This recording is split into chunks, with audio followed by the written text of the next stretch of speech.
Well, a new survey shows that no candidate for governor is getting a support from a majority of Kansas voters. Fort Hays State University released their Kansas Speaks survey results. Now, when asked who they were voting for, 40% of people say they plan to vote for Democrat Laura Kelly, and 55% of people say they have a positive view of Kelly. And 55% of people rated her positively, as I said, and 36% said they plan to vote for Republican Chris Kobach, while 37% of people said they feel positively about him. Independent Greg Orman got support from 10% of voters. KSNT News Capitol Bureau reporter Hannah Brandt asked people about the race as we approached the last week of the campaign. Hannah, what were people saying? Well, Jay says that survey suggests there really is no clear frontrunner, and that was pretty obvious when I spoke with people today. I talked with people who supported all three major candidates and some people who say they're just not planning on voting at all. As it comes time to make a choice, every voter is focused on something a little different. Dora Harris says she'll be voting for Laura Kelly, but her choice is less about the candidate and more about wanting something different. I think it's time for a change, and I don't think our Republican Party is living up to their word.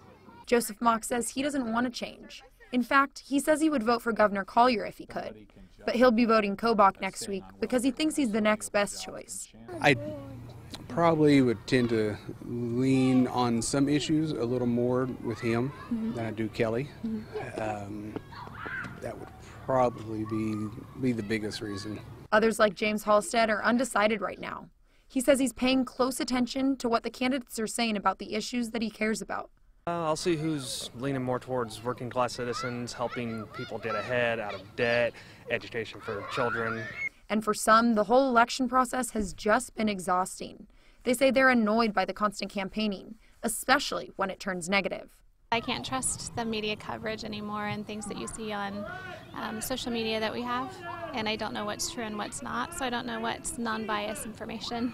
Yeah, the commercials and things like that are kind of annoying, especially when you got younger kids. I don't think it encourages them to vote very much either. And the last two people you just heard from said they dislike the negative campaigning so much that they're planning on sitting out this election altogether.